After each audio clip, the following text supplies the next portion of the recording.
Élevé à la droite de Dieu, couronné de mille couronnes, tu resplendis comme un soleil radieux. Les êtres crient autour de ton trône, à l'agneau de Dieu soit la gloire, à l'agneau de Dieu la victoire, à l'agneau de Dieu soit le règne pour tous les siècles.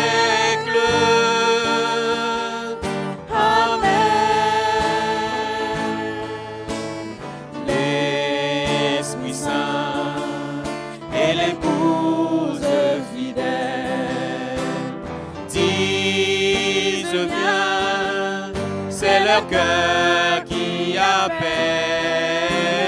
Viens, ô Jésus, toi l'époux bien-aimé, tous tes élus ne cessent de chanter. Alléluia!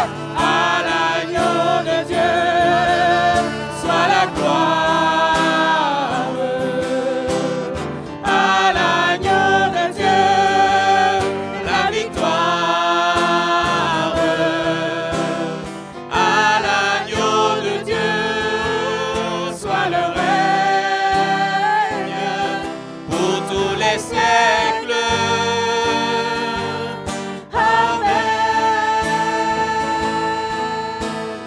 Tous les peuples et toutes les nations d'un seul cœur, avec les milliers d'anges, entonneront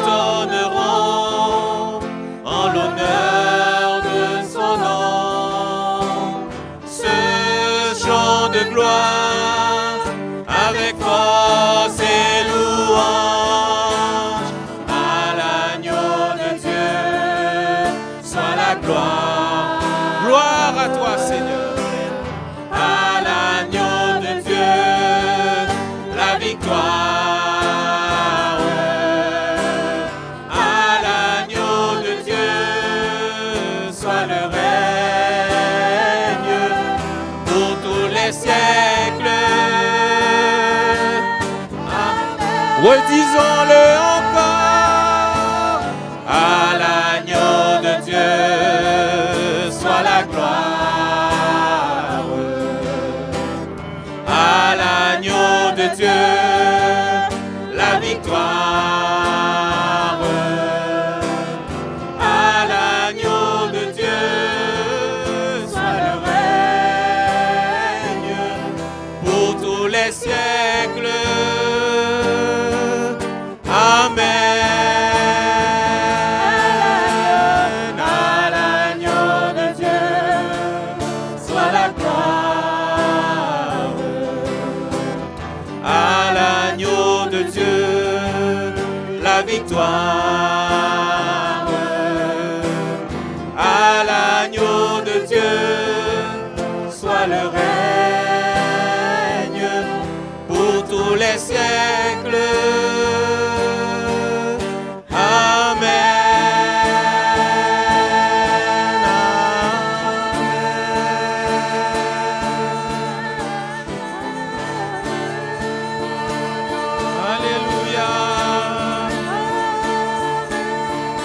Toi la gloire, l'honneur, la puissance, la louange, Seigneur Dieu. L'autorité, la puissance, Seigneur Dieu. Gloire, gloire, gloire soit à toi, Seigneur. Alléluia. Toute la gloire te revienne, Seigneur. À l'agneau de Dieu soit la gloire, gloire, gloire, gloire, gloire.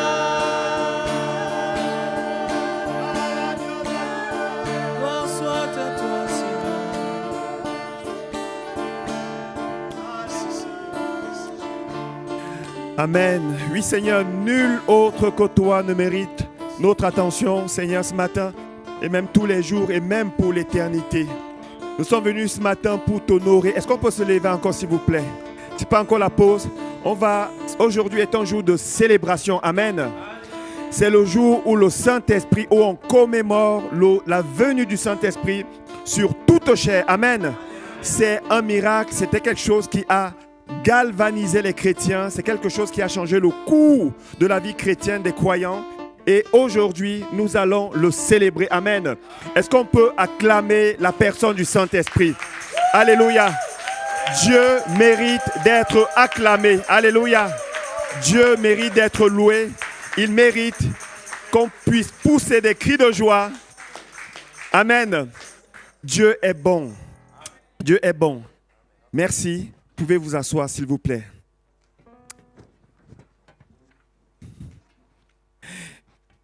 Aujourd'hui est un grand jour. Un jour de fête. L'une des fêtes les plus importantes dans la vie chrétienne, c'est la Pentecôte. Il y a la Pâque, il y a la Pentecôte. Il y a bien sûr la Nativité. Ces fêtes-là, nous devons les célébrer.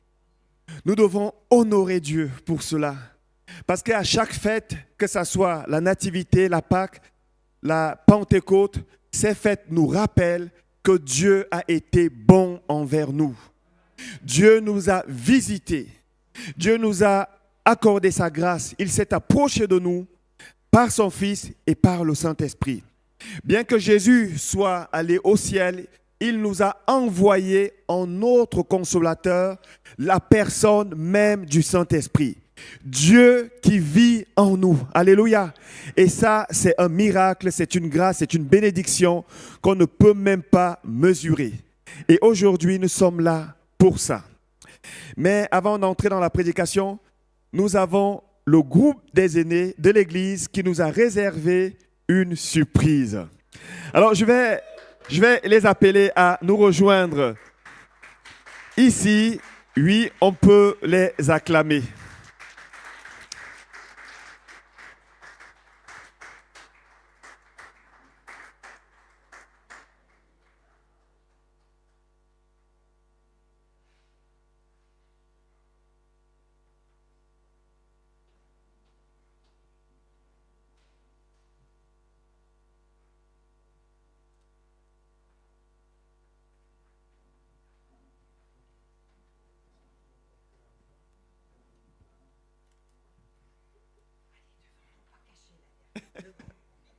Mais prenez les micros.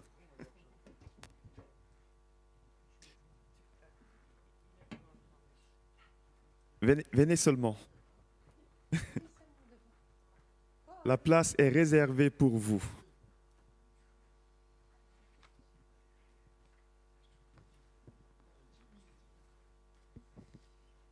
On est tous contents de vous avoir dans l'Église. Merci pour votre fidélité.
Plonge-moi dans ta rivière d'amour.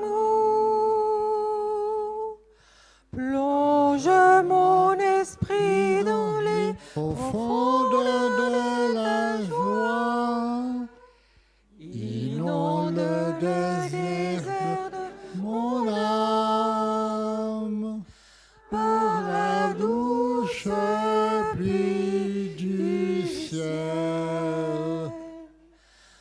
Mon âme est rafraîchie quand ton onction m'envahit. Je suis restauré, guéri quand ton onction m'envahit. Plonge-moi dans ta rivière d'amour. Plonge mon esprit dans les profondeurs de la joie. Inonde le désert de mon âme par la douce pluie du ciel. Mon âme est rafraîchie quand ton onction m'envahit. Je suis restauré, guéri quand ton onction m'envahit. Mon âme est rafraîchie quand ton onction m'envahit. Je suis restauré, guéri quand ton onction m'envahit.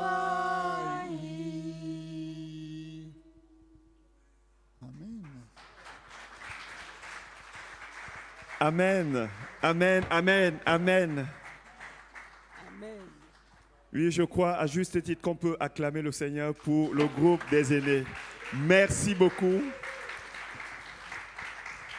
Merci à Fanny qui a accompagné avec la flûte. Merci à Monica qui est la responsable de ce groupe des aînés. Merci à Jean-Michel, mon ami, qui est le secrétaire général. C'est moi qui rajoute général. Merci à chacun. Que le Seigneur soit béni.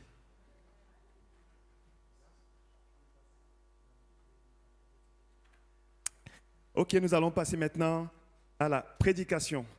Mais comme je l'ai dit, c'est un jour de grâce, c'est un jour de gloire, c'est un jour de célébration. Est-ce que vous pouvez saluer simplement votre voisin de gauche et de droite et même celui de derrière en le bénissant?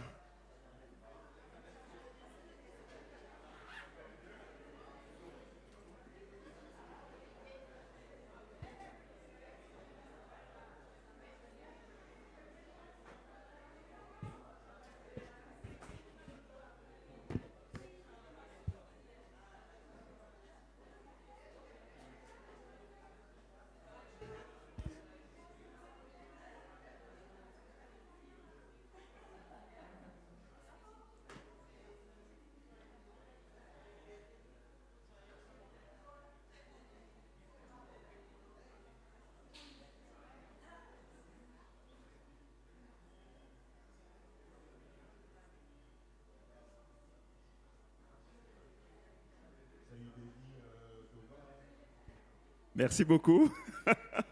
Merci Louvanga.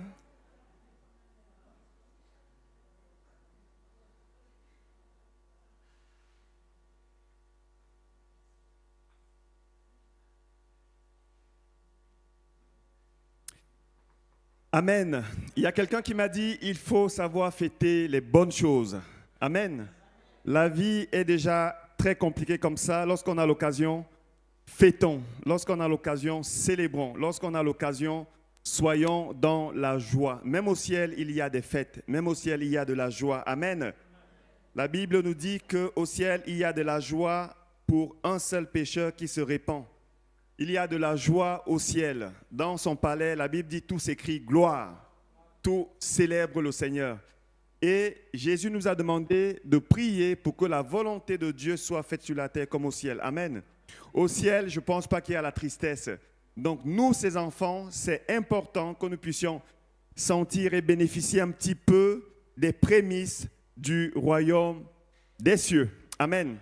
Le titre de mon message ce matin est sur une dimension plus élevée de sa puissance.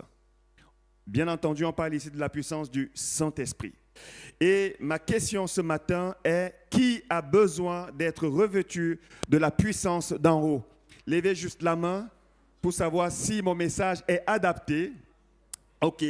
Alors, je pars du principe que toute l'Église a levé la main. Nous avons besoin de la puissance du Saint-Esprit. Sans la puissance du Saint-Esprit, il n'y a pas de témoin de Jésus-Christ. Il n'y a pas de véritable témoin de Christ sans la puissance de Christ, qui est la puissance du Saint-Esprit. Parce qu'il nous est dit dans le livre de Actes, chapitre 1, verset 8, nous sommes ici dans un contexte où Jésus est ressuscité, il est en train de dire au revoir à ses serviteurs, à ses disciples. Donc nous aussi aujourd'hui, nous faisons partie. Et il leur dira d'attendre, de ne pas se précipiter. Jésus avait marché avec eux pendant 3 ans et demi environ. Ils ont vu des miracles, ils ont vu Jésus guérir toutes sortes de maladies, même les maladies les plus incurables. Ils ont vu Jésus ressusciter les morts. Ils ont vu Jésus marcher sur l'eau. Ils ont vu Jésus faire des miracles comme personne d'autre n'a fait dans toute l'histoire des enfants de Dieu. Mais ce Jésus-là, avant d'aller au ciel, il leur dira, attendez, ne vous précipitez pas. Attendez quoi? La puissance qui vient d'en haut. Il leur dira, mais vous recevrez une puissance. Et ce mot puissance est fort de sens. Jésus, parlant du Saint-Esprit, va mettre l'accent sur la puissance.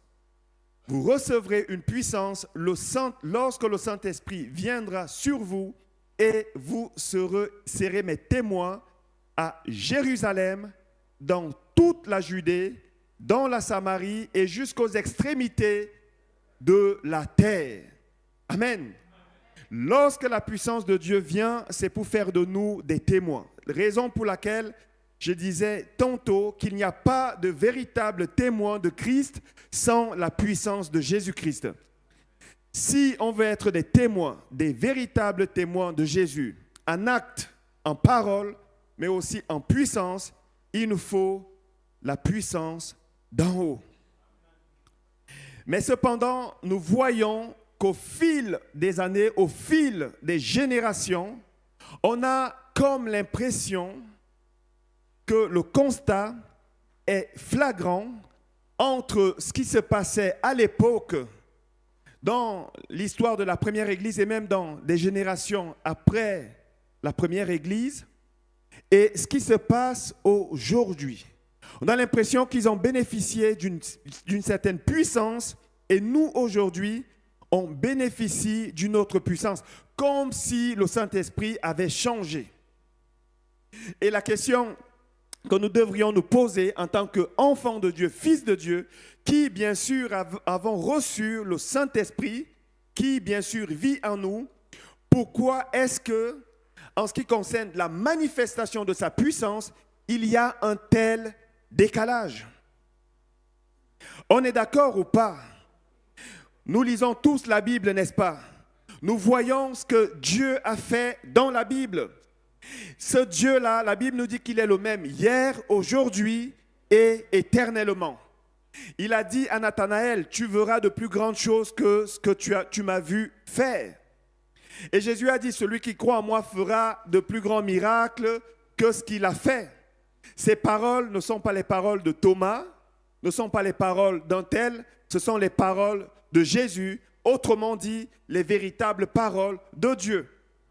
Et la parole de Dieu n'est pas une parole pour un temps, elle est intemporelle parce qu'elle est pour tous les temps. Amen. Ça veut dire que nous, aujourd'hui, ça nous concerne également.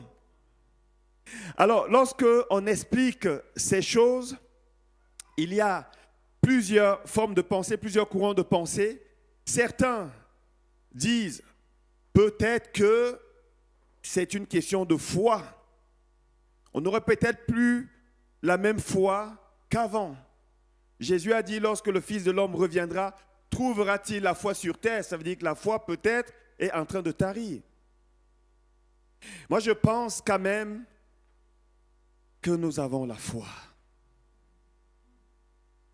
Je crois que même quand nous n'aurions pas eu la foi, Dieu, Jésus, qui est le chef de la foi, est capable de donner la foi, de communiquer la foi. Amen.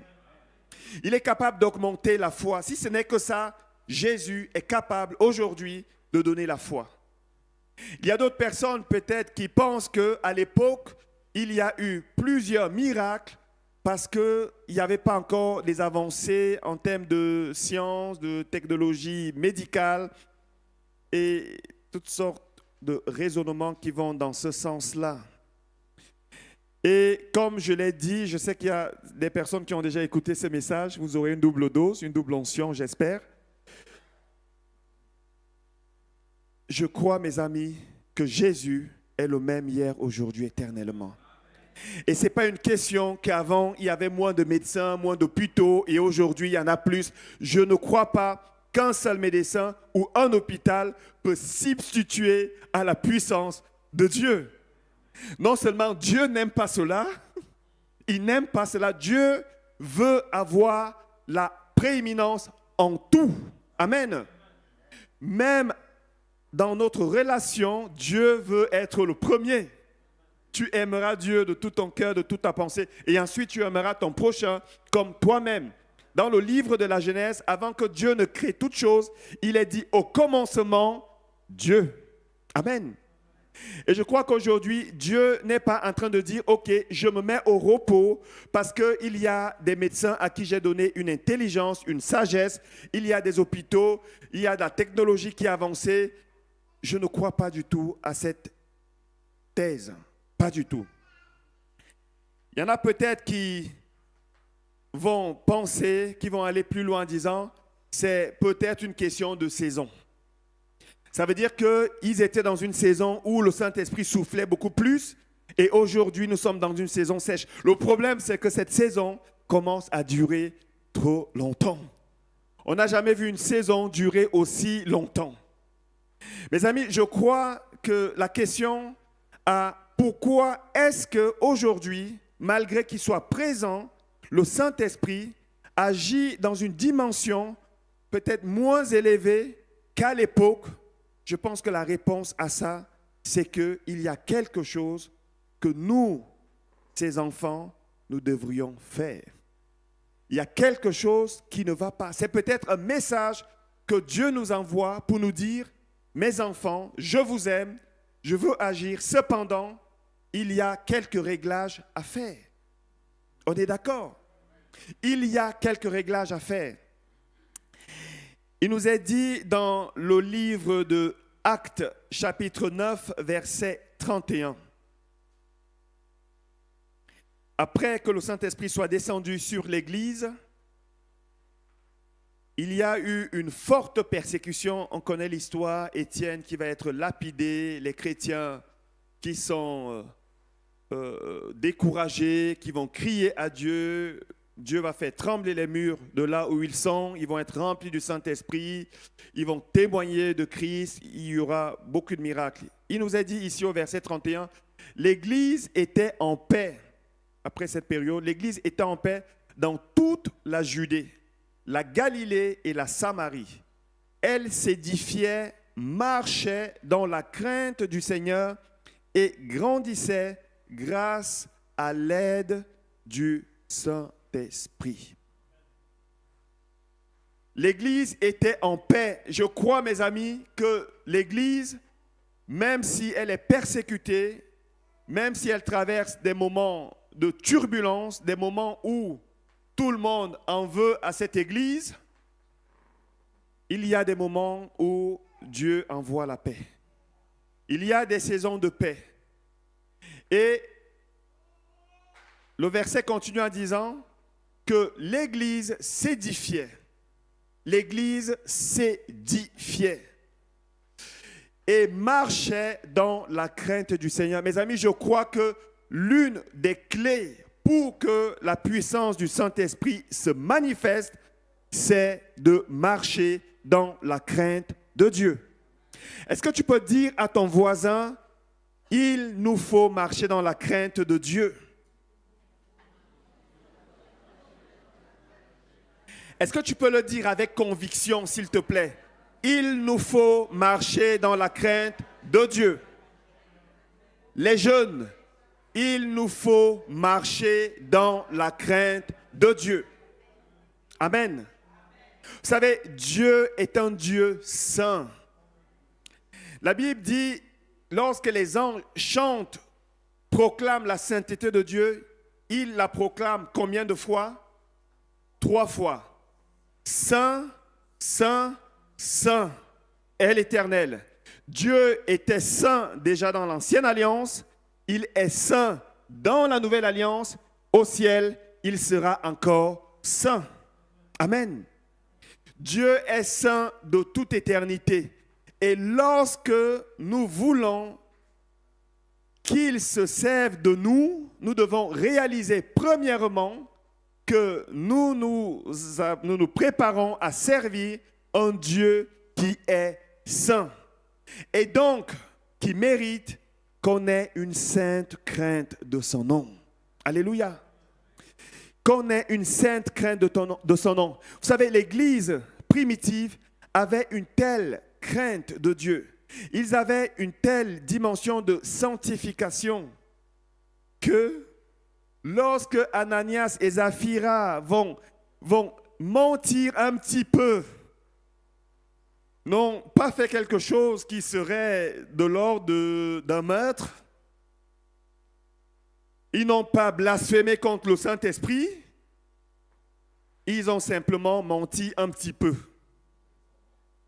Mais parce que la sainteté de Dieu, à cette époque, était palpable, qu'est-ce qui va arriver? Ils vont tomber, ils vont mourir, et c'est Dieu qui va le faire. Pourquoi? Pour montrer qu'il faut respecter sa sainteté. Amen. Mes amis, je vous le dis, non pas parce que je serai devenu parfait, je suis moi aussi en route pour chercher encore plus de la sainteté de Dieu. Nous le verrons dans les 3 points que je vais relever tout à l'heure. C'est quoi marcher dans la crainte de Dieu? Est-ce qu'il y a des personnes qui peuvent répondre à cette question? Rapidement, un mot. Marcher dans la crainte de Dieu, qu'est-ce que ça veut dire? Pardon? Peur de le décevoir. Amen. Marcher dans la sanctification. Est-ce qu'il y a quelqu'un d'autre qui peut nous dire? Guy? Amen. Juste. Paul? Ok. L'obéissance. Marcher selon sa parole, la mettre en pratique. Donc ça va dans le même cadre, l'obéissance. Quelqu'un d'autre peut? C'est quoi marcher dans la crainte de Dieu? Mener une vie pure, sanctification, très bien. Pardon? La crainte de lui déplaît, juste. S'attacher à ses commandements, oui, que celui qui m'aime. Ok. Yes. Alors, je crois que là, vous avez déjà répondu. La prédication va être courte. Mes amis, marchez dans la crainte de Dieu. Ce message, je priais pour le message de la Pentecôte. Je prie pour tous les messages. Mais celui-là, c'est un message que le Seigneur m'a donné. Il m'a donné pour l'Église. Et non pas seulement ici. Lorsque j'ai été invité, vous le savez, j'ai aussi apporté ces messages là-bas. C'est un message non pas seulement pour l'Église missionnaire ici, mais c'est un message qui concerne tous les chrétiens que nous sommes. Amen. Moi en premier. Marcher dans la crainte de Dieu, c'est premièrement, selon ce que le Saint-Esprit m'a inspiré, marcher dans l'obéissance. Est-ce qu'on peut dire ensemble obéissance? Obéissance. Amen. Je ne vous fais pas répéter pour rien. Lorsqu'on parle, il y a quelque chose qui se passe aussi. Marcher dans l'obéissance. Amen. Vous savez, mes amis, Dieu aime quand on marche dans l'obéissance. Nous pouvons essayer de diluer la parole de Dieu, de l'adapter à la génération actuelle, prendre les commandements de Dieu, les renverser, les apporter dans un autre contexte, faire tout ce qu'on veut. Dieu aime quand même qu'on marche dans l'obéissance. L'obéissance à ses commandements, l'obéissance à sa parole, l'obéissance à son Esprit Saint. L'une des raisons pour lesquelles, quelquefois, le Saint-Esprit va arrêter de parler, j'avais déjà prêché sur ça ici, c'est lorsqu'on ne l'écoute plus, lorsqu'on ne marche plus dans l'obéissance. Après tout, pourquoi est-ce que le Saint-Esprit continuerait de nous parler si c'est pour finalement qu'on fasse ce qu'on veut? L'obéissance est quelque chose que Dieu aime. Dans les versets que nous avons lus, Acte 9, 31, la version Semeur dit ceci: dans toute la Judée, la Galilée et la Samarie, l'Église jouissait alors de la paix. Elle grandissait dans la foi, vivait dans l'obéissance au Seigneur. La crainte, le mot crainte ici est changé par obéissance. Elle vivait dans l'obéissance au Seigneur. Et je crois qu'aujourd'hui encore, le Seigneur aime que nous puissions marcher dans l'obéissance. Nous avons un exemple dans la Bible où Dieu va clairement disqualifier un roi, celui qui a été le premier roi d'Israël. Nous n'étions pas encore à l'époque de la grâce, mais la grâce de Dieu se manifestait déjà.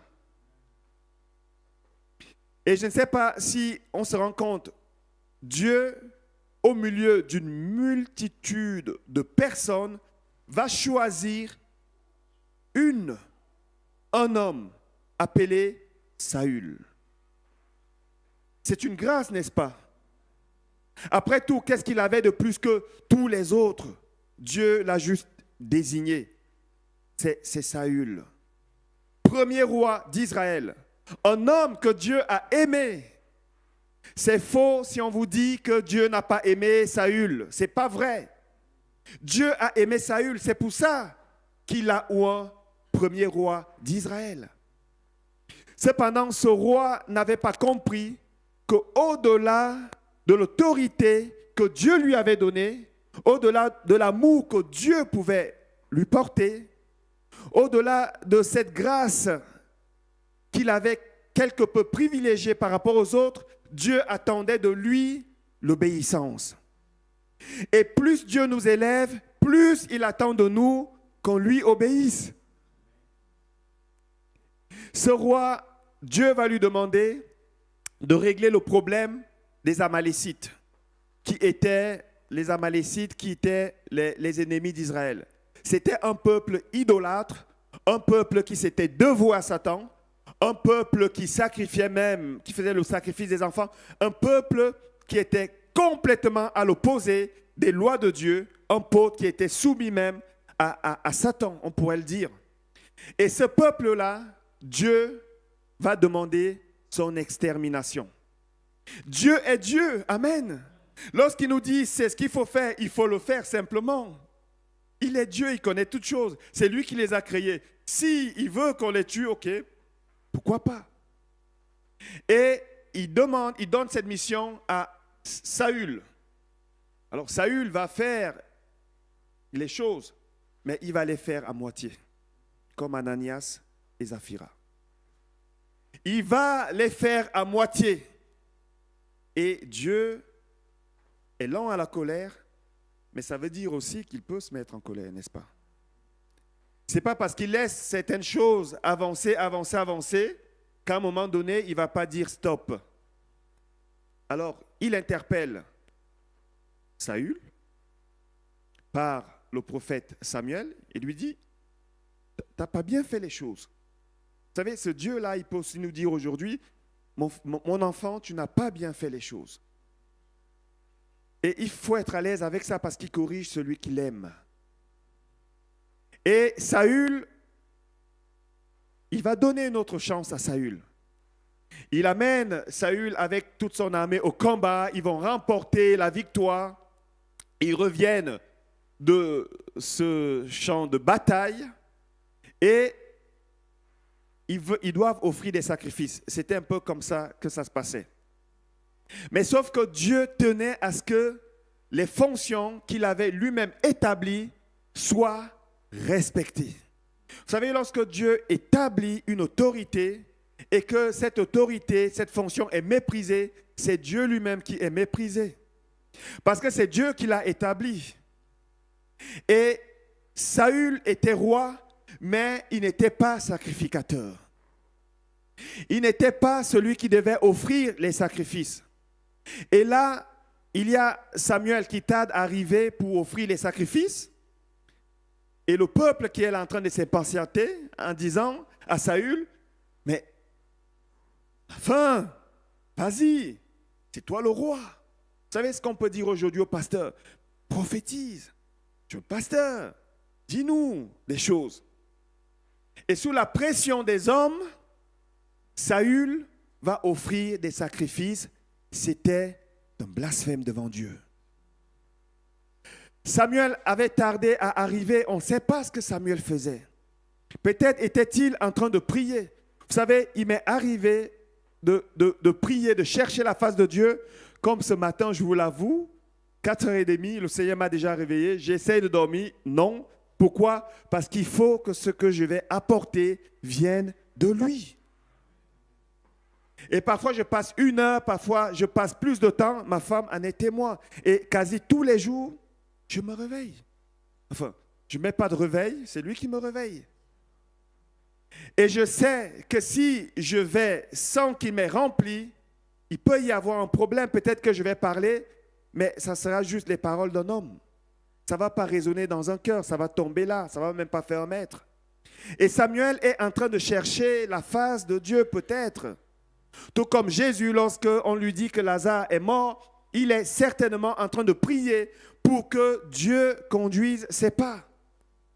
Et en attendant, Saül va dire, ok, je suis le roi, allez, allez-y, faisons le sacrifice.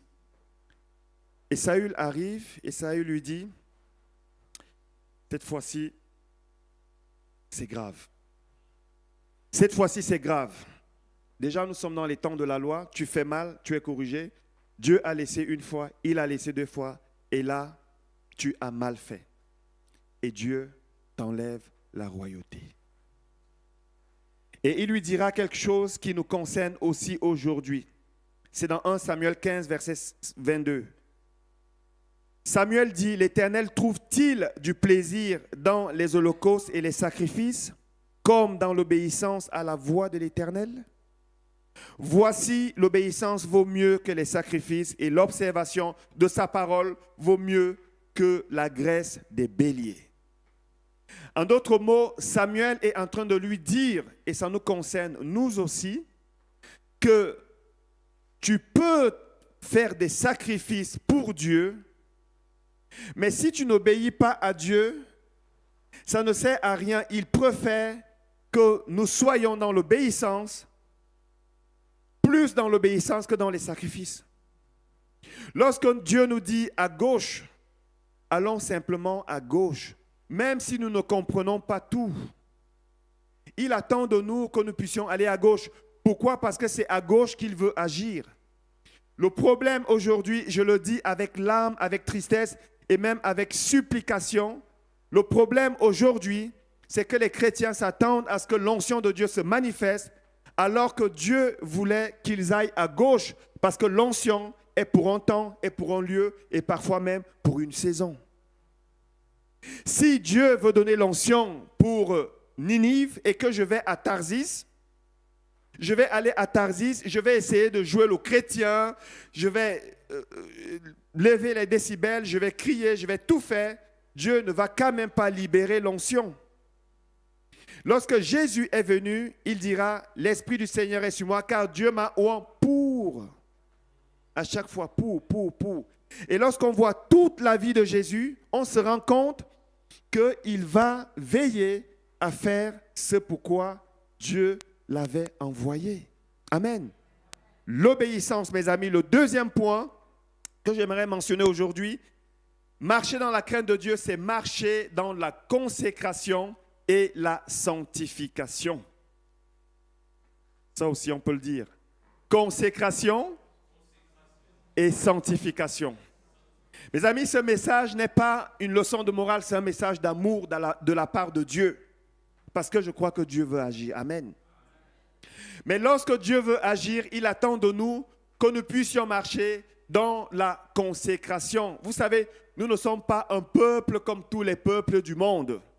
Nous sommes les enfants de Dieu. Nous sommes les enfants de Dieu, une race élue, un peuple mis à part pour proclamer les vertus de celui qui nous a envoyés. C'est qui? C'est Dieu. Lorsque Moïse va construire le tabernacle dans l'Ancienne Alliance sous les instructions strictes de Dieu, il va rassembler les ustensiles qui avaient été fabriqués par l'or qu'ils avaient ramené.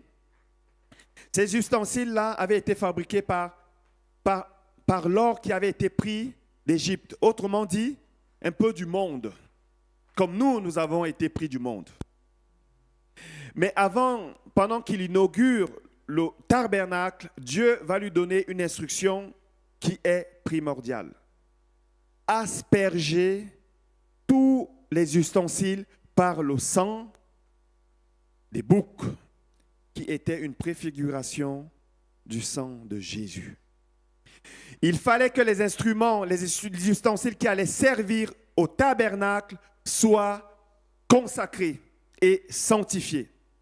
Aujourd'hui, mes amis, c'est nous, ces ustensiles, qui servons au culte dans la maison de Dieu. Amen.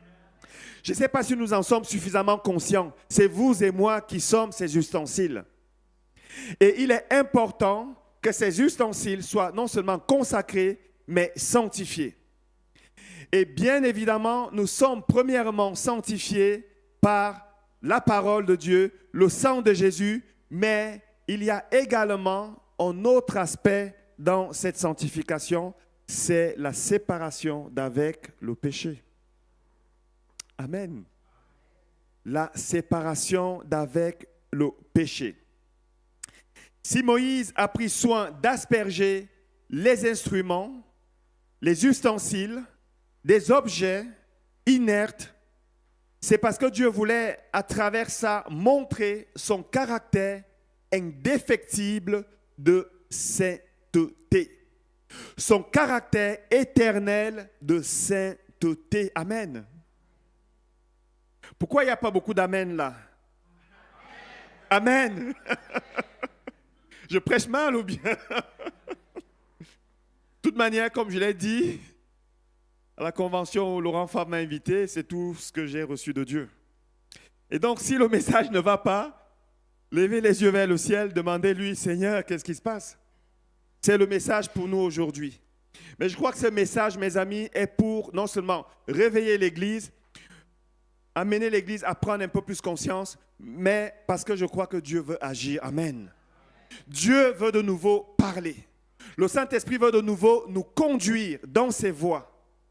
Et pour ça, il nous interpelle. Parce qu'il arrivera un temps, si on n'écoute pas sa voix, si le cœur est endurci, il ne parlera plus. Mais je ne veux plus que le Saint-Esprit ne parle plus ou qu'il ne se manifeste plus. Parce que s'il ne fait plus, l'Église n'a même plus lieu d'être. Mais je suis convaincu que Dieu ce matin va trouver des personnes dans cette assemblée qui vont accepter ce message, qui vont accepter de grandir un peu plus et donc accepter de recevoir un peu plus de sa puissance parce que le monde en a besoin. Les gens ont tellement entendu parler de Dieu dans toutes les sauces, de toutes les manières. Ils ont entendu plusieurs noms de Dieu. Aujourd'hui, ils veulent voir le Dieu que nous servons à l'œuvre. Et nous, chrétiens, nous connaissons le Dieu qui a fendu la mer en deux. Le Dieu qui a ressuscité Lazare de la mort.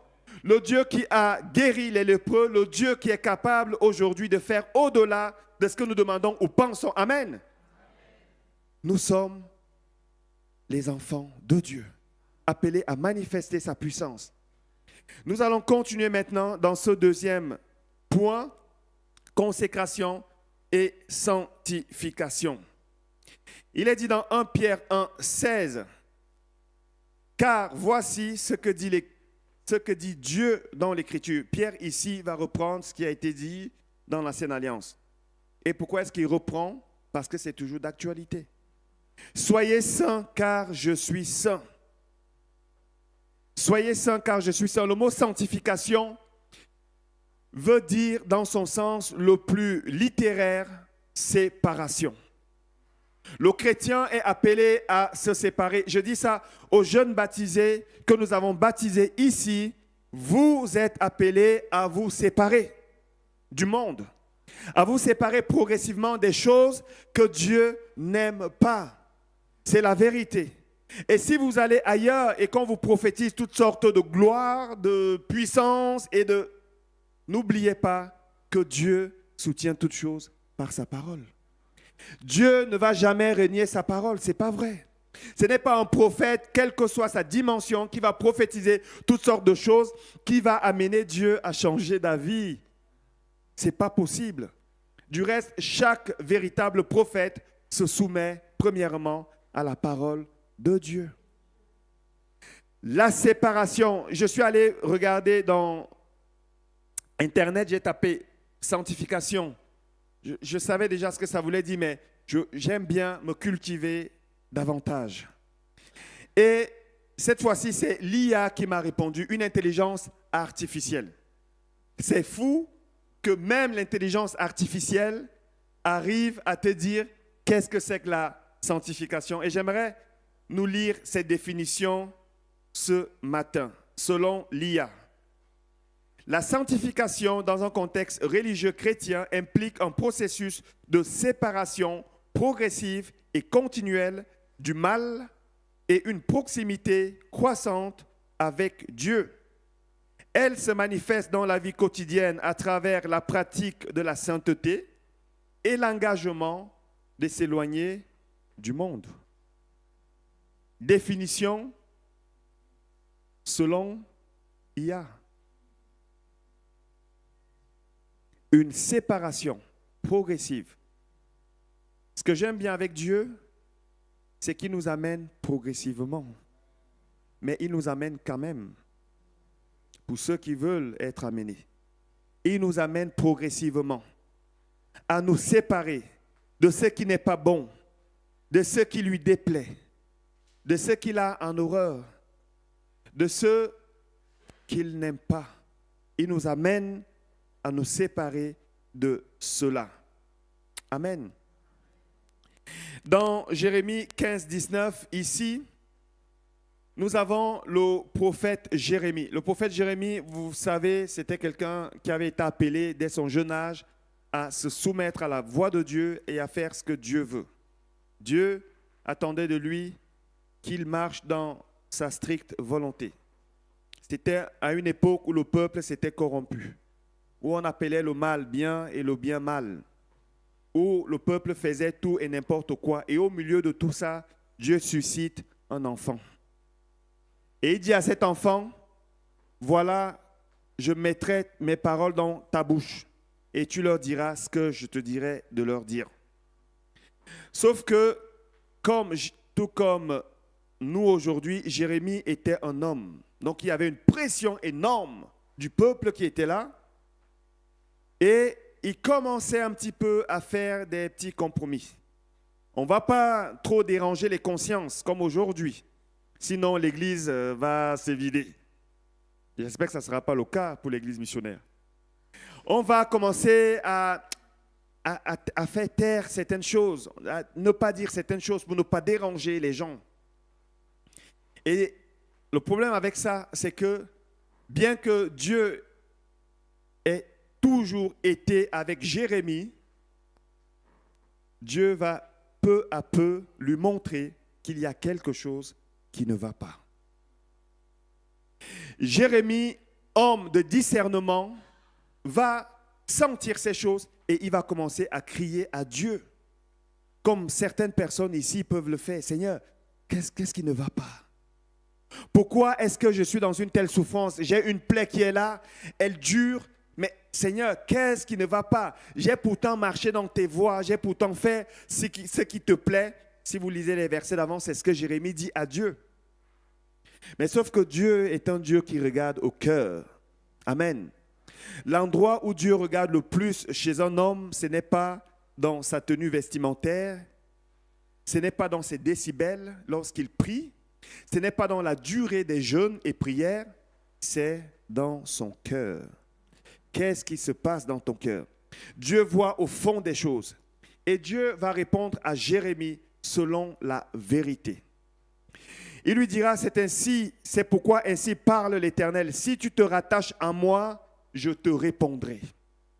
Pourquoi est-ce qu'il dit à Jérémie, si tu te rattaches? Ça veut dire que Jérémie s'était un petit peu détaché. Il était un petit peu avec Dieu, un petit peu avec le peuple qui réclamait certaines choses. Vous savez, aujourd'hui, les pasteurs ont une pression énorme. Énorme. Ne faites pas faire au pasteur ce que Dieu ne lui a pas demandé de faire. Mes amis, je vous en supplie. Il en va de la sainteté même de Dieu, du respect de l'autorité de Dieu. Vous savez, il y a des endroits, tu entres, ils attendent que le pasteur prophétise. Un jour, je priais avec un frère, alors il n'est pas ici. Il m'apporte un problème, alors je lui dis, on va prier. Et on commence à prier, on commence à prier, on commence à prier. Et j'aime bien prier les yeux fermés parce que je n'aime pas être distrait. Et au moment où j'ouvre les yeux, il est là comme ça et il me regarde. Et il me dit, qu'est-ce que Dieu t'a dit de me dire? Vous savez, il y a des choses, la Bible ne nous enseigne pas comment répondre. Je lui ai dit, commence par lire ta Bible à partir de la Genèse. Apocalypse n'est pas très loin. Et quand tu seras arrivé là-bas, tu sauras ce que Dieu veut de toi. Oui, mais j'ai vu un songe, j'ai vu... Écoute. Parole de Dieu. Parole de Dieu, mes amis. Jérémie est un petit peu détaché de Dieu et Dieu lui dit, si tu te rattaches à moi, je te répondrai et tu te tiendras devant moi. Pourquoi est-ce que Dieu lui dit ça? Parce que peut-être qu'il ne se tenait plus devant Dieu. Mes amis, ce n'est pas parce que c'est écrit chrétien que forcément Dieu approuve tout ce qu'on fait. Ce n'est pas vrai. Tu te tiendras devant moi si tu te sépares, si tu sépares ce qui est précieux de ce qui est vil. Tu seras comme ma bouche. J'ai envie d'être comme la bouche de Dieu. Au nom de Jésus, tu es guéri, la personne se lève. C'est comme ça que Jésus était. Tous ceux qui allaient vers lui étaient guéris. S'ils étaient dans des emprises démoniaques, ils étaient libérés. Parce que c'était la bouche de Dieu qui parlait. Et certaines personnes, de génération en génération, ont été comme la bouche de Dieu. J'ai connu un pasteur, le pasteur Makembe. Qui connaît le pasteur Makembe ici? Waouh! Cet homme, quand il est décédé, j'ai fait le déplacement. J'ai dit, mon épouse Salima, écoute, là, j'ai un père. C'est un grand homme de Dieu qui est décédé. Je pensais seulement qu'il avait cette réputation ici. Quand je suis arrivé, même la télévision nationale a fait le déplacement. Ma petite sœur qui est présente ici, Reine, lorsqu'il était ici, j'ai senti cette grâce-là. J'ai fait venir ma famille. Et quand il est parti, elle m'a dit plus tard, tout ce que j'avais demandé à Dieu en ce moment-là, je l'ai eu. Lorsque tu t'approchais de lui, il ne commençait pas par prier en langue. Il prenait son temps. Ô Seigneur, béni, accorde ta grâce.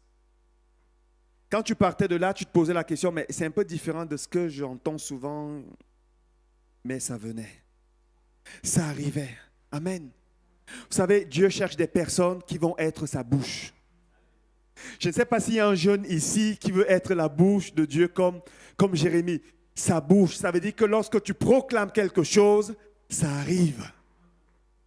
Lorsque tu proclames, même si la personne pour qui tu pries n'est pas alignée sur la volonté de Dieu, parce que toi tu te tiens devant Dieu, Dieu dit, je reconnais cette voix comme la voix d'un homme, d'une femme qui marche selon mes principes, quelqu'un qui marche dans la sanctification. Amen.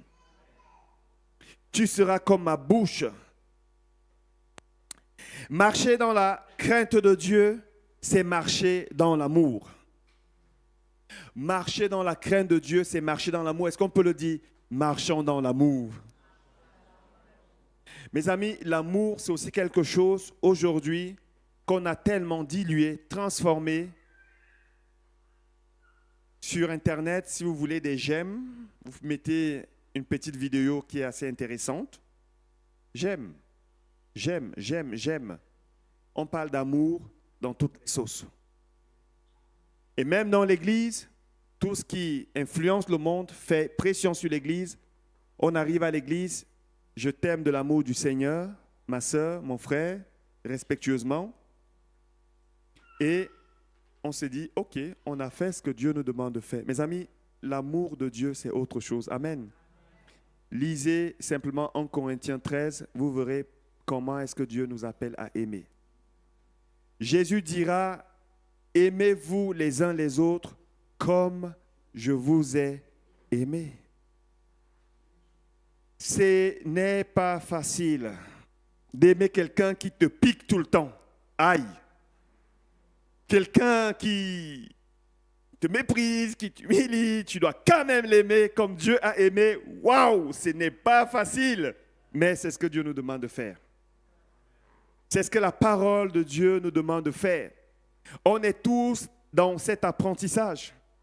Vous savez, quand vous avez un collègue, vous priez pour lui, que Dieu le bénisse, que Dieu vienne agir dans sa situation, vous arrivez, il ne sait pas que vous avez prié pour lui, il vous raconte qu'il est sorti, il est tiré d'affaire, et c'est le même collègue qui vous donne un petit coup de... C'est pas facile. Mais Dieu attend de nous que nous puissions aimer. Ce n'est pas facile, c'est la raison pour laquelle nous avons reçu le Saint-Esprit. Amen. Parce que le Saint-Esprit est capable de nous amener à nous aimer. Aujourd'hui, on a trop au sein de l'Église des dissensions, des divergences d'opinion. On voit l'individualisme grandir de plus en plus. L'amour est en train de refroidir. Il y a de plus en plus de séparations, de divorces dans l'Église. Pourquoi? Parce que l'amour est en train de refroidir. On trouve ça normal après tout. Pourquoi pas? Parce qu'il y a un plan B. La grâce, elle est là. Elle est infinie. C'est la grâce de Dieu. On a pris le mot grâce et on a mis à toutes les sauces. Mes amis, ce matin, le Seigneur m'a demandé de venir vous dire qu'il faut aimer les autres comme il vous a aimé. Et avant que le Seigneur ne m'envoie vous le dire une fois, il me l'a déjà dit plusieurs fois. Moi, je bénéficie d'un rythme particulier avec lui. Quand ça ne va pas, parfois, je ne trouve pas le sommeil. Peut-être que tout le monde peut dormir, mais moi, je ne suis plus en paix jusqu'à ce que ça soit réglé. C'est mon dernier point. J'aimerais maintenant aller sur ma conclusion. Je vais appeler le groupe de louanges à me rejoindre en disant ceci. Dans certains métiers qui font partie des métiers que j'exerce, on n'envoie personne en mission si la personne n'a pas l'équipement adapté. On n'envoie pas quelqu'un en mission. Jean-Michel qui a fait l'armée, mon ami Jean-Michel qui a fait l'armée, le sait. Lorsqu'on envoie un militaire ou un policier en mission, le chef de mission se rassure premièrement qu'il y a l'ordre de mission. Qu'est-ce que tu dois faire? C'est la même chose avec Dieu. Deuxièmement, il nous faut avoir l'équipement adapté. Parce que si tu prends ton petit pistolet et qu'en face de toi, tu as un bazooka, je peux te dire, ça ne sert à rien de t'avancer.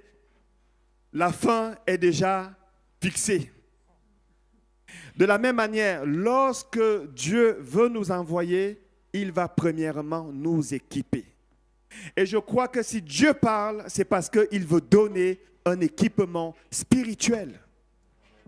Et si donc tu as besoin d'être équipé par Dieu, il est important, premièrement, de marcher dans l'obéissance, de marcher dans la consécration et la sanctification et de marcher dans, troisième point, l'amour. L'amour. Est-ce que vous êtes d'accord avec ça ce matin? Que ceux seuls qui sont d'accord avec ça se lèvent. Nous allons prier. Premièrement, pour que Dieu nous donne ce caractère d'obéissance, parce que je crois qu'il est progressif. Ce caractère de consécration et ce caractère de sanctification et finalement d'amour. Je vais appeler aussi les jeunes ici, nos jeunes. Je vais appeler nos jeunes, les jeunes Kevin, ma fille, tu peux venir? Nous allons prier pour nos jeunes. Parce que je crois que nos jeunes sont surexposés. Paris, il est où Paris, mon fils, le fils du pasteur? Nous allons prier pour lui. Nous allons prier pour nos jeunes. Mais nous allons prier pour tout le monde, que Dieu nous aide avec cela. Amen. Élevons nos voix, mes amis. Élevons nos voix et crions à Dieu. Crions à Dieu comme si notre vie en dépendait. Parce que Dieu compte sur nous, mes amis. Dieu compte sur ses serviteurs. La réponse de Dieu pour le monde vient par l'Église. Et si l'Église n'exerce plus sa mission, il y a un problème. Le monde des ténèbres gagne du terrain et l'Église a besoin d'être équipée. Élevons nos voix vers Dieu. Crions à lui. Interpellons-le encore ce matin avec humilité, avec crainte, mais avec insistance et fermeté. Seigneur notre Père, notre Dieu, Seigneur, nous savons que tu as établi l'Église afin qu'elle marche sur les serpents, les scorpions et sur toute la puissance de l'ennemi. Tu as établi l'Église afin qu'elle détruise les œuvres du diable, qu'elle soit un rempart, afin que l'ennemi ne fasse pas tout ce qu'il veut dans ce monde. Tu as établi l'Église, Seigneur, et tu as envoyé ton Saint-Esprit afin que l'Église soit les témoins véritables de Jésus. Afin que l'Église reflète l'obéissance, la crainte de Dieu, dans l'obéissance, dans la sanctification, dans la consécration, mais aussi dans l'amour véritable. Père éternel, ce matin, nous sommes là pour crier à toi, pour te demander, Seigneur, d'intervenir et de nous accorder, Seigneur, ta grâce. Car nous savons que lorsque nous n'arrivons pas par nos propres forces et que toi, tu nous aides, Seigneur, c'est une grâce. Mais tu attends de nous, Seigneur, un pas de foi. Car il est dit que la foi qui n'est plus accompagnée des œuvres, elle est morte. Seigneur, viens réveiller la foi. Viens réveiller la foi pour l'obéissance. Viens réveiller la foi pour la sanctification. Viens réveiller la foi pour la consécration. Viens réveiller la foi au Père pour l'amour véritable. Nous en avons besoin et nous crions à toi pour cela au nom de Jésus.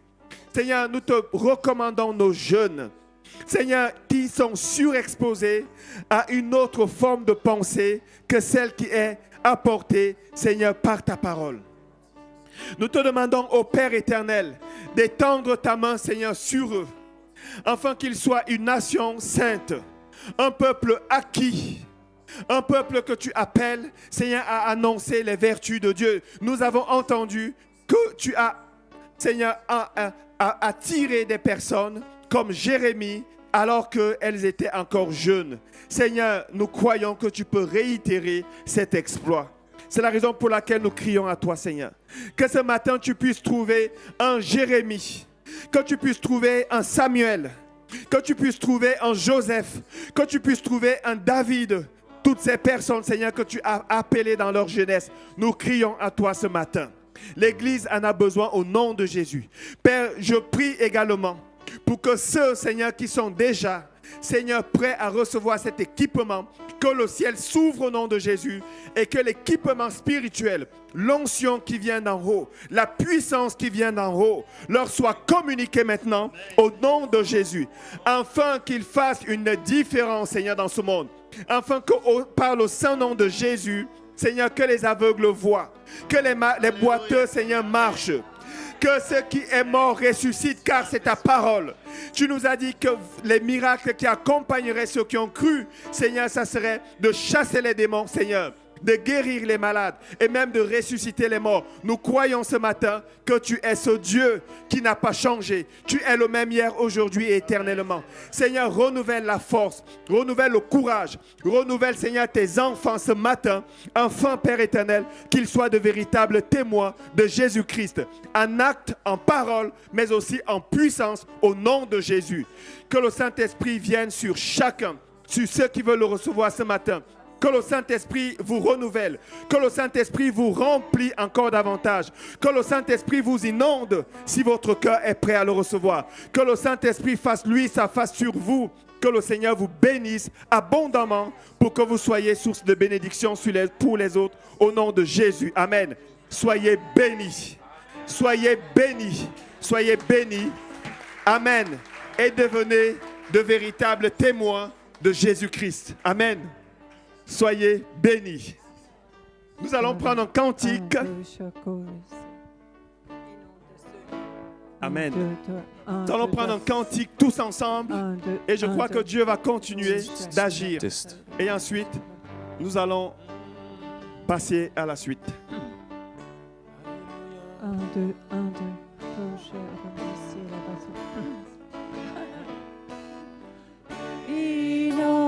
ce lieu de ta présence, nous avons besoin de toi. Inonde ce lieu de ta présence, nous avons besoin de toi. Inonde ce lieu de ta présence, nous avons besoin de toi. Inonde ce lieu de ta présence, nous avons besoin de toi. Viens, Esprit de révélation, souffle sur nous, souffle sur nous. Viens, Esprit de révélation, souffle sur nous, souffle sur nous.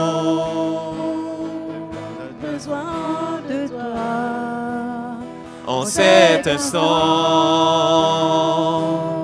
Seigneur, sois le centre de nos vies. Et quand on s'élève un chant, une mélodie, témoignant de ta grâce infinie,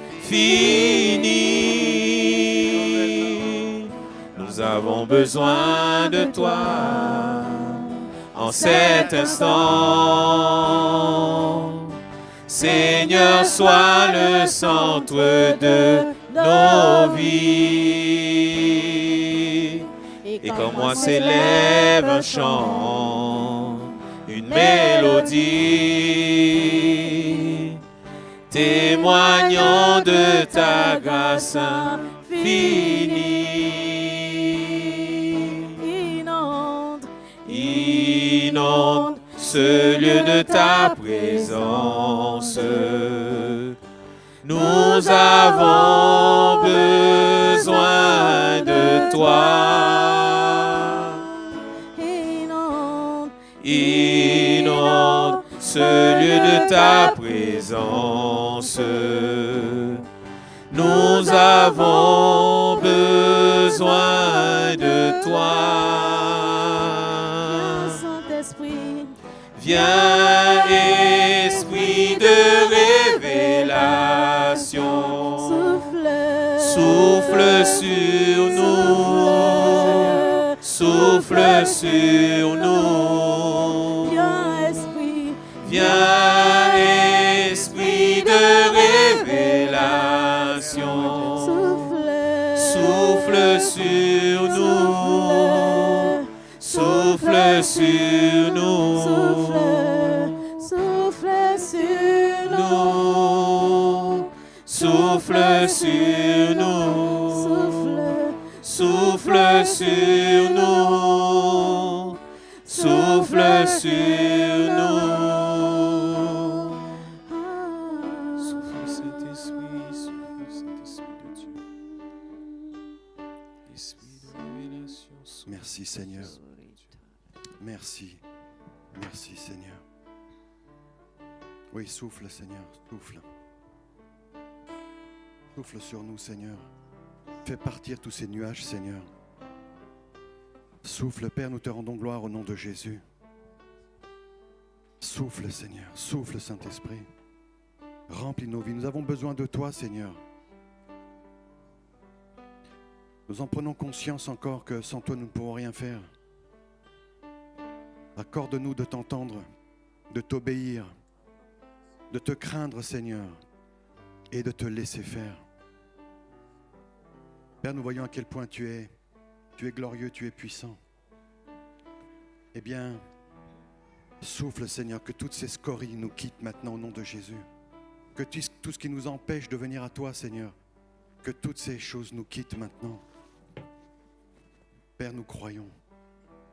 Nous croyons Seigneur que tu nous as donné la foi. Et Seigneur, c'est ta foi que nous voulons. Cette foi qui déplace les montagnes. Cette foi qui glorifie le Père jour et nuit. Cette foi qui nous emmène là où tu veux que nous allions. Père, nous te rendons gloire. Merci pour ta sainte présence et ton amour. Père, merci. Merci pour ton esprit que nous avons reçu. Merci Seigneur, c'est la Pentecôte Seigneur et tu nous rappelles à quel point tu nous aimes. Tu nous as demandé d'attendre, tu as demandé aux disciples d'attendre cette puissance. Seigneur, accorde-nous de la recevoir maintenant au nom de Jésus. Équipe-nous, Seigneur, que nous puissions être habillés de la bonne tenue, Seigneur, pour la mission pour laquelle tu nous envoies, Père, que nous ne nous comparions pas les uns les autres au nom de Jésus. Parce que chacun de nous a une mission particulière. Et tu as un plan, Seigneur, pour chacun d'entre nous. Alors, donne-nous l'audace.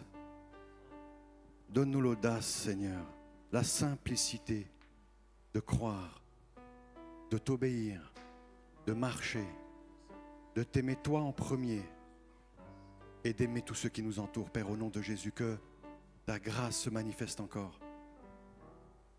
Nous t'aimons, Père. À toi le règne, la puissance et l'honneur, au nom de Jésus. Amen.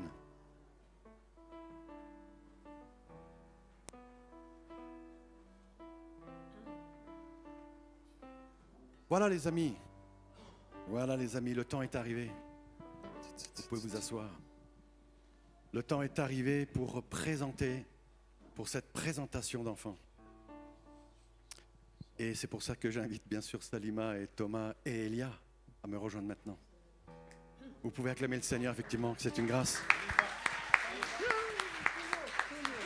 Dieu te bénit. Merci Seigneur. bénit et te garde.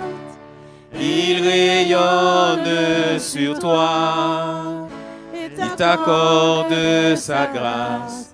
Ton Dieu se tourne vers toi, te donne paix. Dieu te bénit, Dieu te bénit et te garde. Il rayonne sur toi, il t'accorde sa grâce. Ton Dieu se tourne vers toi, te donne paix.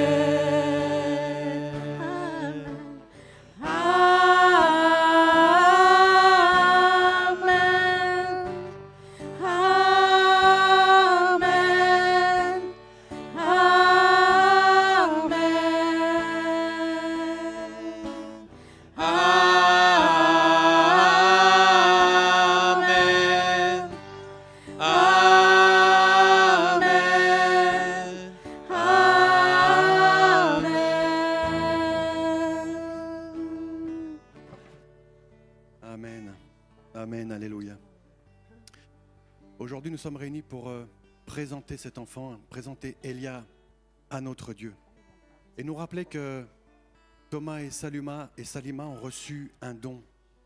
Ont reçu un don et une récompense de notre Seigneur. Parce que notre Dieu nous dit que dans le livre des psaumes, le chapitre 127 et le chapitre 3, j'ai la version parole de vie, mais oui, les enfants sont un trésor.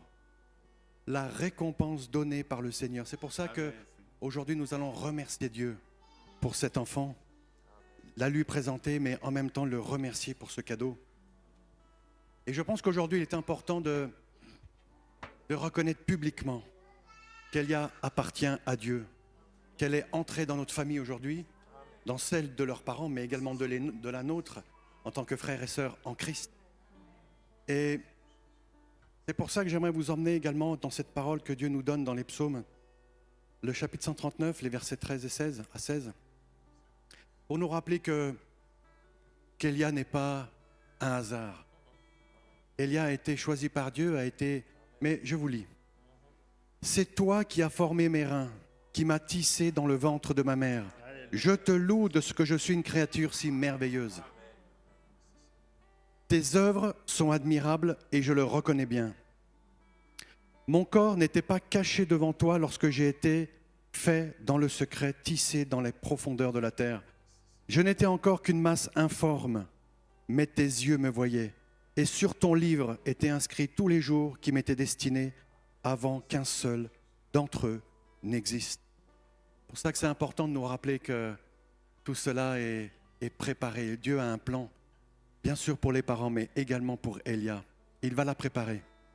Et c'est pour ça que nous avons encore aujourd'hui besoin de comprendre que les parents ont un rôle important.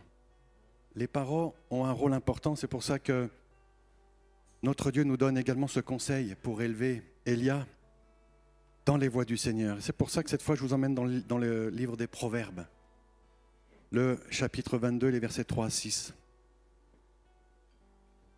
Notre Père nous dit « Un homme prudent voit venir le malheur et se met à l'abri.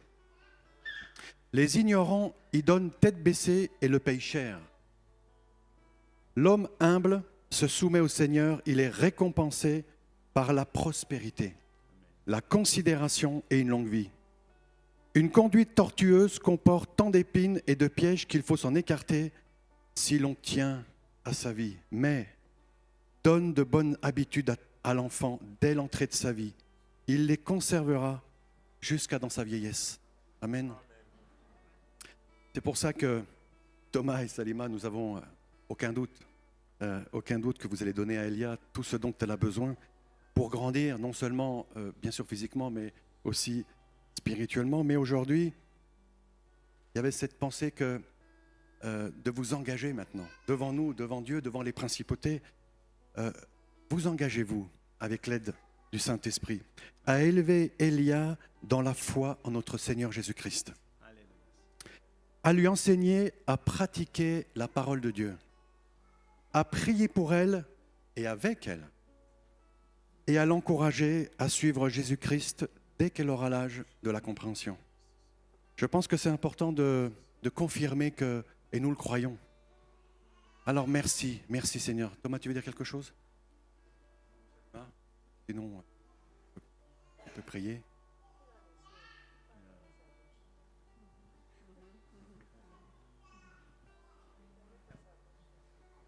Alors, je crois que en réponse à cet engagement, on dit oui. Amen. J'avais pour ma part, j'ai demandé à notre Seigneur s'il avait une parole pour cette petite. Et puis j'ai eu cette parole qui vient d'Ésaïe. Et Dieu dit à cette petite Élia, moi-même je marche devant toi. J'aplanirai les obstacles. Je fracasserai les portes de bronze et je briserai les verrous de fer. Je te livrerai les trésors secrets et les richesses bien cachées. Ainsi tu sauras que je suis le Seigneur, que je t'appelle personnellement, moi, le Dieu d'Israël. Amen. Merci Seigneur. Alors nous pouvons présenter Élia, notre Dieu. Et c'est pour ça que je vais prier. Nous allons prier tous ensemble. Seigneur, nous te louons. Seigneur, nous te louons de ce don précieux qu'est cet enfant.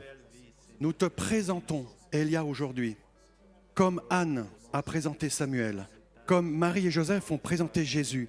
Veille sur Élia, dirige sa vie et comble-la, Seigneur, de ta paix, de ta grâce. Donne à Thomas et Salima sagesse, courage et amour pour éduquer Élia dans la paix et la joie selon ta volonté et l'instruire par l'exemple. Que ton esprit guide et protège Élia dès son plus jeune âge. Nous te la consacrons aujourd'hui, Seigneur. Nous te la consacrons aujourd'hui, Seigneur. Merci, Seigneur. Nous te la consacrons et nous nous engageons, nous aussi, en tant que communauté, à entourer la famille de Thomas et Salima de notre amour, de notre soutien, de nos prières et de notre témoignage de sœurs et de frères en Christ fidèles pour refléter ta lumière à cette génération. Père, nous te rendons gloire. Prends toute la place. Conduis Thomas, conduis Salima, conduis cette petite. Bénis-les, garde-les, protège-les, Seigneur. Donne-leur le discernement dans toutes les situations. Au nom de Jésus, que cette petite soit entourée d'amour de ses parents et de sa famille et qu'elle puisse grandir dans la paix et dans la joie au nom de Jésus. Amen. Amen. On peut glorifier Dieu.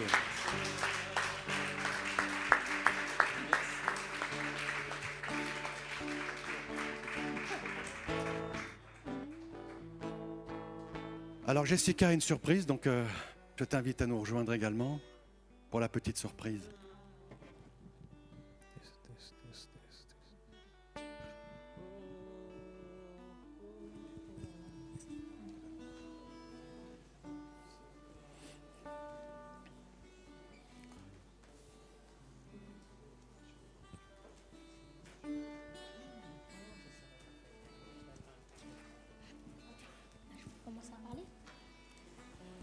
Alors bonjour, vous allez bien? Elle est vraiment mignonne, hein? Ok, on a préparé, je les ai aidés, mais c'est surtout eux, il faut beaucoup les applaudir, ils sont courageux d'être là.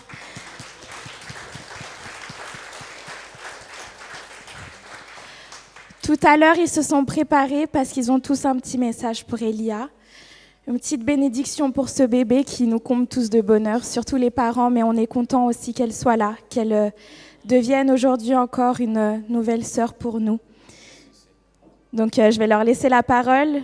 Je vous demanderai encore de les encourager. C'est pas facile d'être devant, mais ils sont là et puis ils sont prêts, ils ont répété. Voilà. Cher Élia, j'aimerais t'apporter la parole de Dieu dans le livre Nombre 6, versets 24-26. Que l'Éternel te bénisse et qu'il te garde. Que l'Éternel fasse de luire sa face sur toi et qu'il t'accorde sa grâce. Que l'Éternel tourne sa face vers toi et qu'il te donne la paix au nom de Jésus-Christ.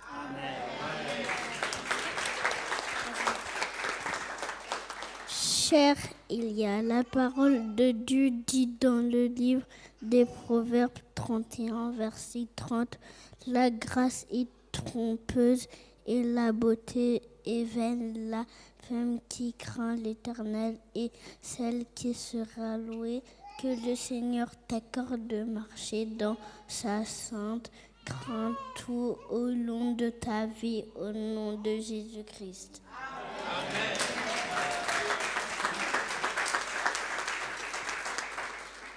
Cher Elia, Jésus a dit dans Jean 16, verset 13, « Quand le Consolateur sera venu, l'Esprit de vérité, il vous conduira dans toute la vérité. » En ce jour de la Pentecôte, je prie pour que le Saint-Esprit guide tes pas chaque jour de ta vie au nom de Jésus-Christ.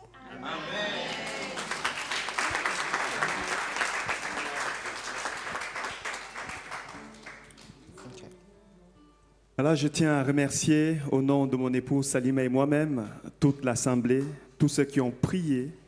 Je sais combien vous nous portez dans vos cœurs. Et je sais combien plusieurs d'entre vous ont intercédé, prié pour que ce jour ait lieu. Et vous avez été exaucés et nous bénéficions de ces exaucements. Je tiens à remercier chacun, je tiens à remercier ces petits anges. Le Seigneur Jésus a eu Siméon au jour de la présentation, qui lui a donné des prophéties. Et là, aujourd'hui, j'ai trois petits anges qui sont là et qui apportent des paroles de vie, des paroles de vérité, des paroles éternelles pour Elia. Je vous dis d'un cœur sincère, merci. Merci à mon ami Maxime pour la présentation.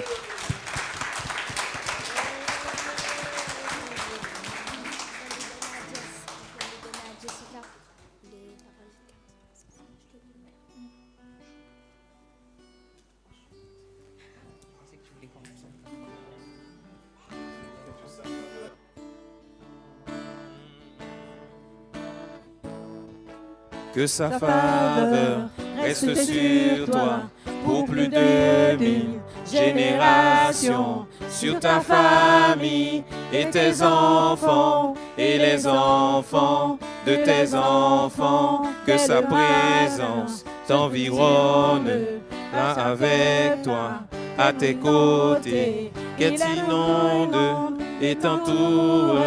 Il est pour toi, il est pour toi, dès le matin jusqu'au coucher, à chaque pas, veillant sur toi, dans les larmes et dans la joie.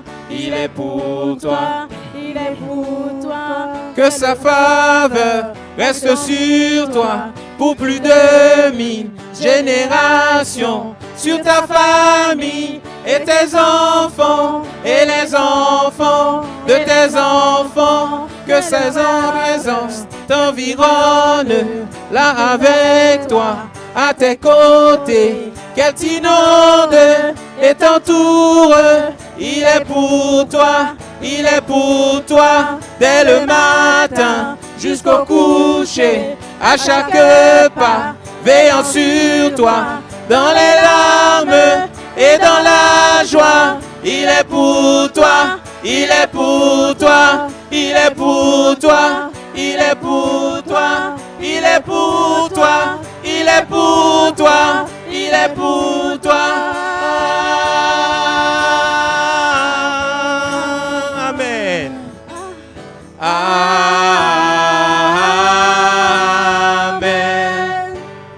Amen. Amen.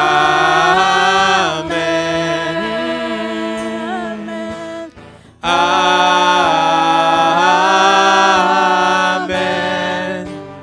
Amen.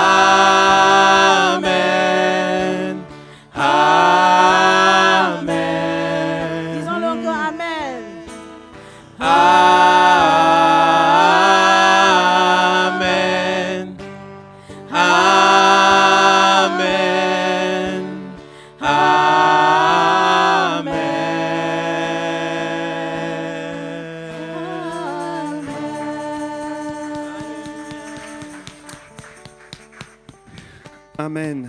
Merci Seigneur. Merci notre Dieu pour cette grâce infinie, cette grâce immense, que toute la gloire, l'honneur, la louange te reviennent au nom de Jésus. Amen. Merci beaucoup. Nous allons passer maintenant aux annonces et j'aimerais simplement encourager l'Église. Vous savez, Dieu est celui qui nous parle et il est celui qui accomplit ses promesses. Nous avons, il y a 2 ans, le Seigneur nous a parlé qu'il allait unir des personnes qui étaient seules. Et je ne savais pas, alors que j'apportais cette prophétie, que moi-même je faisais partie. Et Dieu nous a bénis. Et il a également annoncé qu'il allait manifester la vie, la joie et la moisson. Et dans le sens le plus propre, nous voyons déjà cette vie. Je sais que je suis le premier à présenter, en tout cas cette année, mais je ne suis pas le dernier. Je ne suis pas le dernier. Je crois que Dieu va encore faire davantage. Amen. La seule chose que nous devons faire, c'est de lui faire confiance et de nous attendre à lui. Amen. Merci à tous ceux qui ont fait le déplacement, mes beaux-parents, ici présents, qui sont venus de Lyon. Papa David, Mamou Jeanne, et je pense aussi la tante de Salima qui est là. Non? Ah non, vous ne pouvez pas. Ok. Oh, j'ai confondu. En tout cas, merci. Merci à tous ceux qui sont venus de loin, qui ont fait le déplacement et qui sont venus. On est vraiment touchés par ce geste d'amour, d'affection et que toute la gloire revienne au Seigneur. Nous allons passer aux annonces rapidement. Désolé parce que le temps a avancé. C'est une journée spéciale. Et dans une journée spéciale, parfois, il faut prendre un temps spécial. Nous allons... il y a la fille de notre sœur qui fête son anniversaire aujourd'hui aussi. Est-ce que, ma sœur, tu peux te lever avec ton enfant, ta fille, s'il te plaît? Comment elle s'appelle? Catalonia. Alors, on m'a dit qu'elle avait son anniversaire aujourd'hui, c'est ça? Ok. Alors, pardon? Nadia aussi. Oh, Nadia, joyeux anniversaire. Joyeux anniversaire, Catalonia. Est-ce qu'il y a quelqu'un d'autre qui fête son anniversaire aujourd'hui?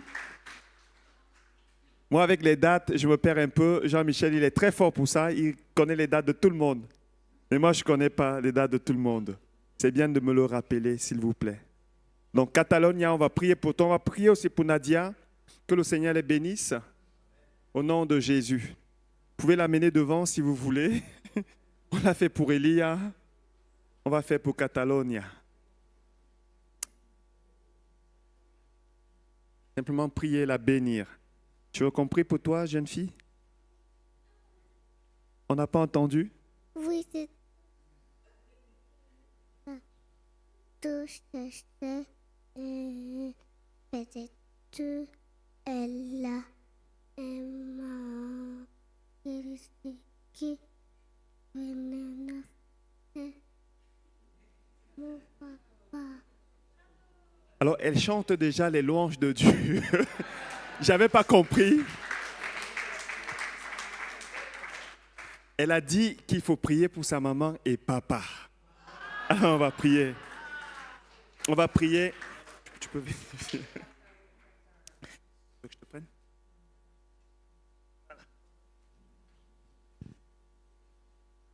Seigneur, nous voulons te remercier pour cet enfant qui est là aujourd'hui. C'est la journée du Saint-Esprit, mais nous croyons que c'est aussi la journée des enfants, Seigneur. Tu as dit, laissez venir à moi les petits-enfants. Ne les en empêchez pas, car le royaume des cieux appartient à ceux qui leur ressemblent. Et nous te présentons, Seigneur, cet enfant ce matin, en te demandant, Seigneur, une bénédiction, Seigneur, particulière pour son anniversaire, Seigneur. Elle a demandé une chose, qu'on prie pour son papa et pour sa maman. Seigneur, nous voulons être le porte-parole de ce cri de cœur. Nous savons que c'est dans la vérité qu'elle a apporté, Seigneur, ce sujet. Alors, Seigneur, exauce. Seigneur, fais grâce. Seigneur, bénis. Seigneur, soutiens. Seigneur, fais au-delà même de ce que nous pouvons demander ou même penser. Ô Père, à cause de ta miséricorde et de ton amour, au nom de Jésus. Amen. Jeune fille, nous te bénissons au nom du Seigneur Jésus.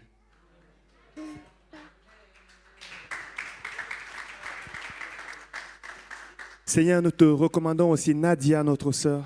Seigneur, bénis-la.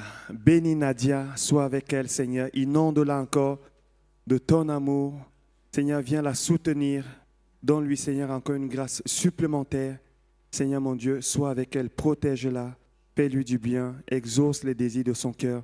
C'est l'Église, Père, qui te le demandons aujourd'hui comme un cadeau d'anniversaire pour elle, au nom de Jésus.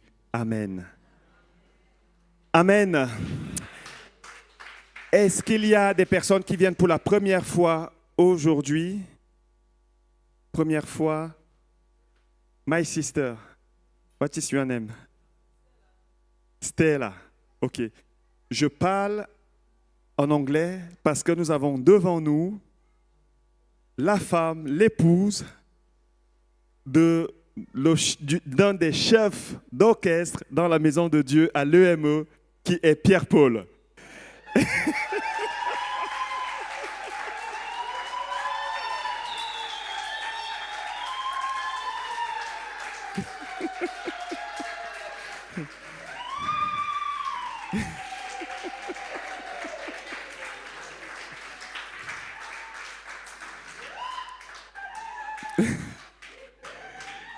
Pierre-Paul, c'est vraiment un homme qui est loyal, fidèle, persévérant.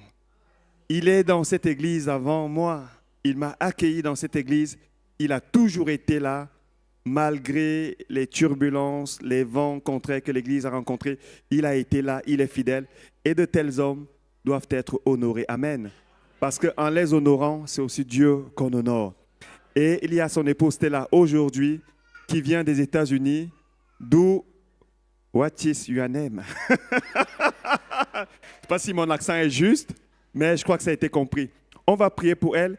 Ma sœur, derrière, est-ce que tu aimerais qu'on prie pour toi aussi? Comment ton prénom? Sabrina. Alors on va prier aussi pour Sabrina. Est-ce qu'il y a une autre personne qui vient pour la première fois? Oui. Oui, les noms? Liliana et Tida. Alors, on va prier pour toutes ces personnes, si vous voulez bien. Prenons encore quelques instants pour ça, s'il vous plaît. Seigneur, nous voulons te remettre maintenant Sabrina, Stella, Liliana et Tida. Nous te les recommandons aujourd'hui, Père Saint. C'est toi qui diriges les pas des hommes justes. C'est toi qui permets, Seigneur, qu'elles puissent être là aujourd'hui. Elles ont certainement des questions, certainement des attentes, certainement des besoins. Seigneur, nous te demandons d'intervenir là où il y a le besoin. Seigneur, bénis-les. C'est l'Église qui te le demande. Ta parole nous dit que tu es le Dieu qui fait au-delà de ce que nous demandons ou pensons. Père, ce matin, nous voulons, Seigneur, mon Dieu, te demander une grâce sur leur vie au nom de Jésus. Qu'ils soient bénis de ta paix, qu'ils soient bénis de ta protection, qu'ils soient bénis à tous égards, afin qu'ils soient eux aussi source de bénédiction pour les autres au nom de Jésus. Amen. Soyez bénis et bienvenue dans la communauté. Si vous voulez revenir ici, c'est votre maison. Je suis enfant et serviteur de Dieu dans cette maison. On a terminé, on va passer rapidement. On va passer rapidement aux annonces. Mais en faisant les annonces, j'aimerais peut-être qu'on commence à recueillir l'offrande pendant que je fais passer les annonces. Merci, Jean-Michel. Que chacun donne comme il a résolu en son cœur, sans tristesse ni contrainte, car Dieu aime celui qui donne avec joie. Amen. Soyons dans la joie lorsque nous donnons. Vous avez également la possibilité de twinter, d'envoyer vos offrandes par Twint. Vous avez le code QR qui s'affiche actuellement sur l'écran.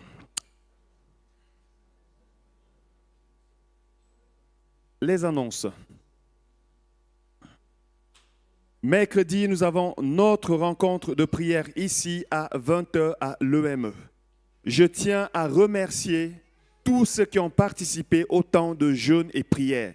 C'était une grâce, c'était une bénédiction. Nous étions là, nous l'avons fait par la grâce de Dieu et nous croyons que Dieu, à travers ce temps de jeûne et de prière, d'humiliation où on a cherché sa face, il nous a exaucés. Merci à tous. Pour le prochain temps de jeûne et prière, nous comptons sur l'Église pour que nous soyons un peu plus nombreux à chercher la face de Dieu. Mais mercredi déjà, ici à 20h, nous avons la rencontre de prière. Donc ce jeudi qui arrive, nous avons l'étude biblique à 20h sur Zoom. Si vous voulez vous connecter, si vous avez besoin du lien pour vous connecter, n'hésitez pas à venir vers moi à la fin, aller vers Maxime ou vers n'importe quel ancien qui est là. Il va prendre votre numéro, on va l'enregistrer et ensuite, vous allez recevoir le lien Zoom pour pouvoir vous connecter jeudi à 20h. Nous continuons. Vendredi prochain a lieu ici même à 19h30 la rencontre du groupe de jeunes. La rencontre du groupe de jeunes. Les jeunes, notez déjà, vendredi prochain, il y a Jessica qui vous attend ici à 19h30.